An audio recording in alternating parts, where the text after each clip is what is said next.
start to exist, experience, or possess. This is a very intentional photo. And part of why I forgot to say how I was associated with Janice earlier is because I got so excited when you mentioned transformation. That's a word we don't hear a whole lot. Yet it's a word that, even without my knowing, has been a part of my life for decades. A lot of people notice the necklace that I wear and comment on it. It's a necklace that has the world's smallest butterfly in it. And on the other side is like the next bigger one. But the importance of this necklace is that my grandmother gave it to her mother for Mother's Day one year. My father gave this to me when I was a teenager and self-admittedly a punk. I was into unicorns. I didn't want some old necklace with a butterfly in it, but thankfully I held on to it because it has certainly become a symbol in my life of my growth and my development. When we're going through the process of development and changing your life, living and leading in 4D, you want to first create a system to take a first step. A butterfly doesn't just happen randomly. There's a deliberate process that a caterpillar goes through in order to get there. In fact, there's a very crucial stage in a butterfly actually learning to fly. When they're breaking through that cocoon, if an outside force breaks that cocoon for them, the butterfly is never going to fly. That butterfly literally has to do the work on, I'm going to say her own, in order to be able to spread her wings, fulfill her purpose, and fly. So it has to be a system. What change are you, or am I, going or willing to make? It's going to take change, and change is one of the most feared words out there. I don't know about you, but rare is the day where I wake up and say, woo, bring me some change. I'm ready. I want something different in my life. That doesn't happen very often. I'm just going to be real honest. However, in order to advance, in order to develop, there's going to have to be change. So what change are you willing to make? It might be a small change. It doesn't have to be this upside down fruit basket turnover 180. Maybe it's just 1 degree, and then the next day a couple more, and then the next thing you know, over time, you've made the change you need to. What can you decide to do? What do you have control over? Trust me, you've got control over more than you realize you do. You just have to be aware of it. When you make that decision, which comes from the Latin, cadere, it means literally to cut it off.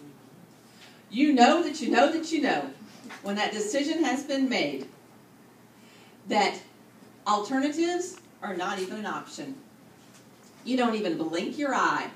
When that opportunity comes up, nope, I've decided. Now, when you're not decided, it's wishy-washy. Well, maybe, maybe not. Yeah, I can add that to my plate. Sure, come on. Well, if you've decided to let things go, then no, I can't add that to my plate. I would love to help you. I'm preoccupied with something else. They don't need to know what that something else is. And by the way, the word no is a complete answer and sentence all on its own. That's for another lecture another time. Okay. Design. The third D. Decide upon the look and functioning of, typically by making a detailed drawing of it. Now this is the greatest challenge for people who are not detail-oriented. I'm a big picture girl. So I surround myself with people who are detail-oriented, and that's how things happen. But look at this beautiful path that leads somewhere. If it had not been designed, first of all, these stones would just be haphazard. It wouldn't be safe to walk on. And you could wind up going in circles. But with an actual plan, with intentionality, you can determine a course of action. There has to be intentionality. 1 foot in front of the other.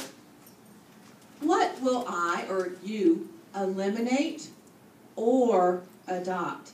It's not always about taking on something new when you want to make a life change. Sometimes it's about cutting something off, releasing that control. Just this week, my husband asked if he could do something, and the old Daphne would have been like, oh, no, I'll do that. And I mean, it didn't take a second. I was like, oh, yeah, sure, go ahead. Because I didn't need to do it. Now, it would maybe be better if I did it, but that wasn't the point. It freed me up. That's not part of my opus in life.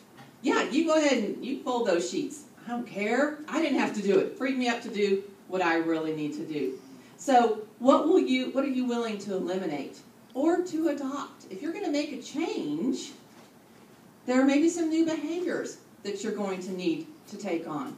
If you're going to lose weight, we've been talking about wellness and health, you're going to need to adopt some new behaviors. Instead of a Route 44, go with a large.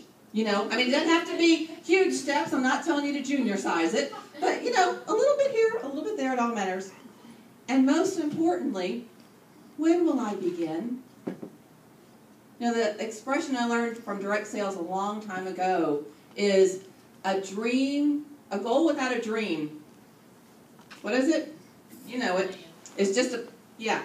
Okay. It's just a suggestion or a nice idea. Okay?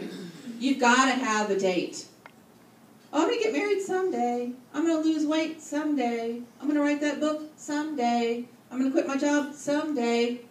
Well, I don't know what daytime planner system you use, be it electronic or old school paper. I have yet to find someday on any of those calendars. Right? So you've got to pick one. It may need to change, but if you don't at least have that target, nothing is going to happen, because every breeze that comes along, you're going to get distracted and or make an excuse. Finally, once you discover what you want to do to live in your passion, once you develop a plan, you design that plan and carry it out, you do fulfill your destiny. You will fulfill your destiny. Your destiny is something that is to happen or has happened to a particular person or thing. It's their lot or their fortune. Maybe you've described somebody else. Oh, they were destined to X, Y, Z. We each have one. Each of us is created with a unique purpose. If I were to pass around a list of adjectives in this room and have everybody pick 3 that describes themselves, there would be no 2 people here. I guarantee you that would have the exact same 3 in the exact same order. So while it may seem like somebody's a little bit like you, we are all completely unique. Destiny also is the predetermined, usually inevitable or irresistible course of events. I have a real simple prayer. God, bless it or block it. And that makes it real easy for me. Destiny. When you're living your destiny, you experience a connection. It really doesn't matter what's going on in your world, if it's right or if it's wrong. When you're living in your destiny, there's a peace about you. There's a calm in the storm, and in your countenance, other people will notice, because you are connected to your purpose and your Creator. So what is your sweet spot? I've heard people say, well, what would you do if you never got paid again or never made a dime doing it? That's one real easy way to ask yourself and discover what is my destiny, what is my purpose? What would I do for free? Nobody would have to pay me to do X, Y, Z. Then you can, back it up. Go back up to discover. What will it look like? So we talked about in the beginning going from your head to your heart and feeling it. But what's it really going to look like? Because I'm here to tell you, the person who sets the goal is not the same person who achieves the goal. So you've got to envision, what am I going to be like? What is life going to be like? How am I going to behave then as opposed to the way I behave now. All of those thoughts, all of that time predicting and imagining will help you solidify your course and your actions. When we're living out our destiny, we're living on purpose. We are in alignment. Your spinal column, your spinal cord, I'm not even going to go there. We have so many nurses in the room who would call me out on my lack of medical knowledge. But I know they'll all shake their heads. If this is out of whack, your whole body system is messed up.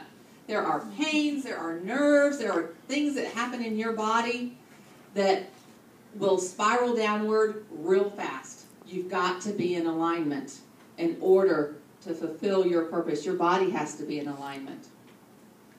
The place God calls you to is the place where your deep gladness and the world's hunger meet.